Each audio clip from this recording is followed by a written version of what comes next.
കേരളത്തിൽ നിയമസഭാ തെരഞ്ഞെടുപ്പിന്റെ പ്രചാരണ ചൂടും വോട്ടെടുപ്പും അവസാനിച്ചെങ്കിലും അയൽ സംസ്ഥാനമായ തമിഴ്നാട്ടിൽ തെരഞ്ഞെടുപ്പ് ആവേശം അവസാനിച്ചിട്ടില്ല. ഇന്നലെ വൈകുന്നേരത്തോടെ തമിഴ്നാട്ടിലെ പരസ്യപ്രചരണം അവസാനിച്ചു. ഇത്തവണ തമിഴ്നാട്ടിൽ തീപാറും മത്സരം നടക്കുന്ന മണ്ഡലങ്ങളിലൊന്നാണ് ജില്ലയുടെ അതിർത്തി മേഖലയായ ബോഡിനായ്ക്കന്നൂർ. മുൻ മുഖ്യമന്ത്രി ഒ പനീർസെൽവം അടക്കമുള്ളവർ ബോഡിനായ്ക്കന്നൂരിൽ മത്സരരംഗത്തുണ്ട്. ബോഡിനായ്ക്കന്നൂരിലെ തെരഞ്ഞെടുപ്പ് ചിത്രമെന്ന് നോക്കാം. തേനി ജില്ലയിൽ സ്ഥിതി ചെയ്യുന്ന തമിഴ്നാട്ടിലെ ഒരു പ്രധാന നിയമസഭാ മണ്ഡലമാണ് ബോഡിനായ്ക്കന്നൂർ. 2026 വോട്ടർ പട്ടിക പ്രകാരം ബോഡിനായ്ക്കന്നൂരിൽ ആകെ 2,61,631 വോട്ടർമാരുണ്ട്. ഇതിൽ 1,26,856 പുരുഷന്മാരും 1,34,760 സ്ത്രീകളും 15 ട്രാൻസ്ജെൻഡേഴ്സും വോട്ടർമാരായുണ്ട്. ഇത്തവണ തീവാറും പോരാട്ടം പ്രവചിക്കുന്ന തമിഴ്നാട്ടിലെ മണ്ഡലങ്ങളിൽ ഒന്നാണ് ബോഡിനായ്ക്കന്നൂർ.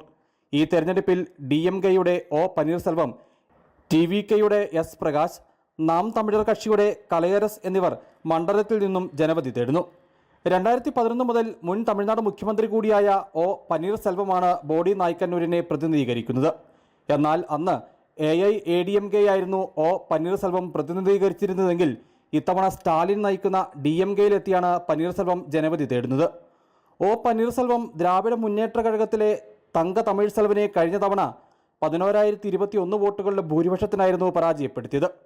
സ്ഥിരശത്രുവോ സ്ഥിരമിത്രമോ ഇല്ലാത്ത രാഷ്ട്രീയത്തിൽ കഴിഞ്ഞ തവണ തെരഞ്ഞെടുപ്പ് ഗോതയിൽ എതിർപക്ഷത്തായിരുന്നവർക്കൊപ്പമാണ് ഇത്തവണ ഒ പനീർസെൽവം രാഷ്ട്രീയ പോരാട്ടത്തിന് കച്ചകെട്ടിയിട്ടുള്ളതെന്ന രാഷ്ട്രീയ വിരോധാഭാസത്തിനും ബോഡിനായ്ക്കന്നൂർ മണ്ഡലം സാക്ഷ്യം വഹിക്കുന്നു. ചേരിമാറ്റത്തിനും രാഷ്ട്രീയ വാദപ്രതിവാദങ്ങൾക്കുമൊടുവിൽ അന്തിമ രാഷ്ട്രീയ വിജയം ആർക്കൊപ്പമെന്നറിയാൻ വിധിനിർണയ ദിനം വരെ കാത്തിരിക്കാം.